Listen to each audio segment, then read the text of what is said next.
See this? My eyes. The eyes are the windows to the soul.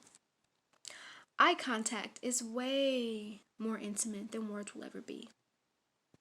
With that being said, eye contact is nonverbal communication. And it's also ways that people send energy. Have you ever noticed that when you like somebody or if you have a crush on somebody and y'all looking at each other, you notice it's a nonverbal thing going on. Like y'all are sending energy just by looking at each other. Nonverbal communication.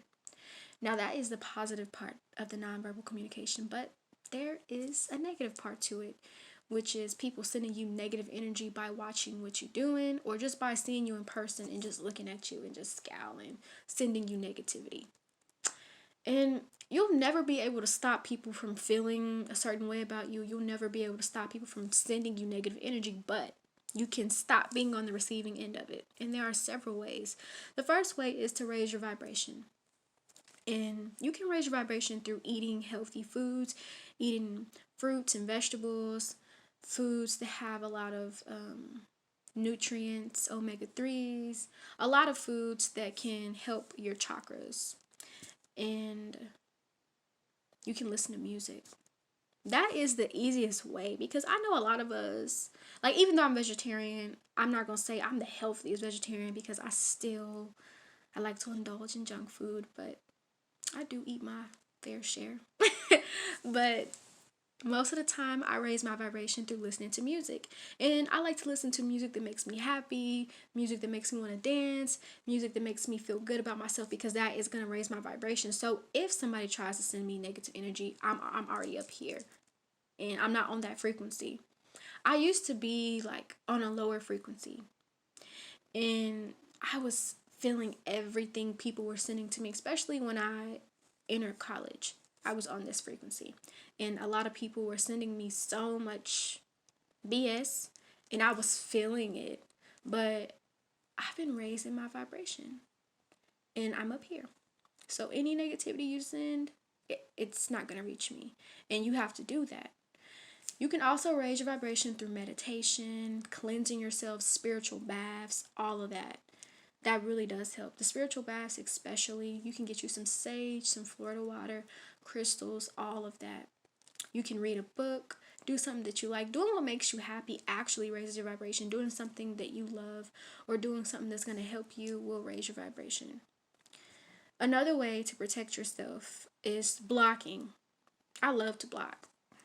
I love it. I love to unfollow too because why are you on my page if you know you don't like me, if you know that you're sending me negativity? Because I can feel it. I know exactly who it's coming from. That's the thing. I'm an empath. So people can't be sneaky with their energy because I know who it's coming from and I know what it is. I know exactly what it is. And we all have that ability. Whether you identify as spiritual or religious, you still have that ability to pick up energy. It's not just a spiritual thing, it's an everybody thing. So you will be able to pick up on it. You may not know, some people just may not know who exactly is sending them the energy, but I know who it is. And I'm just sending that person love and light, but you're not going to be able to see what I'm doing on social media when you get blocked and unfollowed. And sometimes when I'm not quite ready to block people or unfollow them because they may be family members, I just restrict. So on Instagram, you can restrict people from watching your stories. Or I can restrict anybody. If I just feel like you're doing too much at one point, restrict. And the thing about restricting is you can always take it off. You can always unrestrict somebody. But sometimes I keep it up there because when people can see what you're doing, they can send you negativity by watching what you're doing or by wishing that you don't get what you want. Or you could be posting something that you're interested in and people can be sending you judgment. That's why I restrict certain people. I do it on Snapchat as well. And it really does help.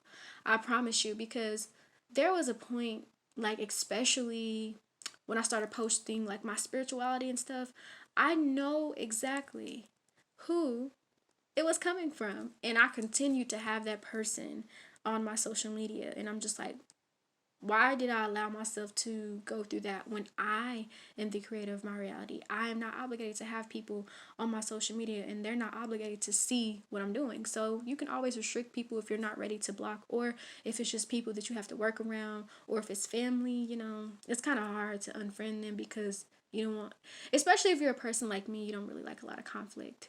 It is hard, but whenever I'm ready, they get blocked and unfollowed, especially if we don't talk. But for now, you can restrict people. And this doesn't go for just family, it can just be for certain people. And it really does help because a lot of people that you wouldn't even think are sending you some type of energy. So protect yourself.